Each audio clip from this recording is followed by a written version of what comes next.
আসসালামু আলাইকুম। আপনাদের মাঝে আজকে রান্নার রেসিপি শেয়ার করব কাঁঠালের বিচি দিয়ে মুরগির মাংস। এখানে আমি হাফ কাপ তেল দিয়ে দিলাম।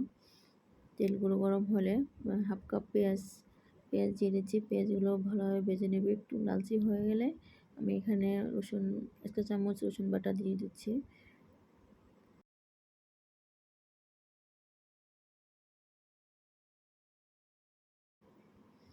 হাফ চা ১ চা চামচ আদা বাটা,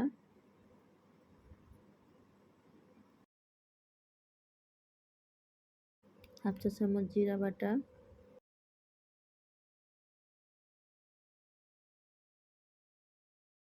হাফ চা চামচ লবণ। সবগুলো এখন আমি ভালোভাবে ভেজে নেব। ভেজে নিচ্ছি ভালোভাবে। এখানে আমি হাফ চা চামচ ধনিয়ার গুঁড়া, ১ চা চামচ মরিচের গুঁড়া,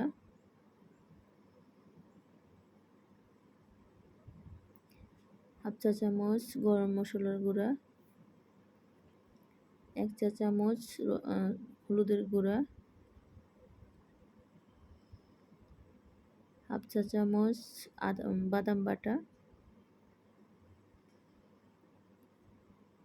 এখানে আমি টমেটো পেস্ট করে রাখলাম, টমেটোর পেস্টগুলো দিয়ে দিচ্ছি। এখন ভালোভাবে নেড়ে চেড়ে নেব। বলক আসার জন্য অপেক্ষা করতেছি। চালগুলো যখন উপরে আসবে তখন আমি মাংসগুলো দিয়ে দেব। তেলগুলো উঠে গেছে, মাংসগুলো দিয়ে দিচ্ছি। মাংসগুলো এখন ভালোভাবে নেড়ে চেড়ে নিচ্ছি। মাংসগুলো একটু কষানো হয়ে গেলে আমি কাঁঠালের বিচিগুলো দিয়ে দেবো, যে বড় বিচিগুলো। এখন আমি কাঁঠালের বিচিগুলো দিচ্ছি।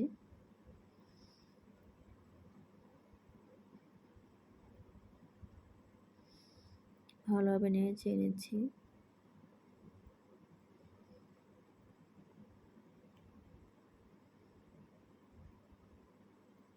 ভালোভাবে কষানো হয়ে গেছে।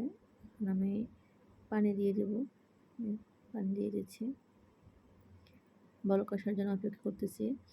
আমার রান্নাগুলো যদি ভালো লাগে লাইক কমেন্ট করবেন, আমার পাশে থাকবেন। আমার ভুল ত্রুটি হলে ক্ষমা দৃষ্টিতে দেখবেন। আমি কথাগুলো একটু আমার বলতে নার্ভাস ফিল করতেছি, এই জন্য কথাগুলো সুন্দর হচ্ছে না। আপনারা ক্ষমা দৃষ্টিতে দেখবেন। আমি ৪-৫টা কাঁচামরিচ দিয়েছি ভালো একটা ফ্লেভার আসার জন্য।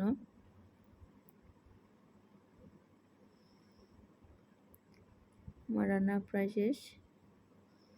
রান্নাগুলো কেমন হয়েছে জানাবেন। আমার পাশে থাকবেন। সবার কাছে অনুরোধ থাকলো। আল্লাহ হাফেজ।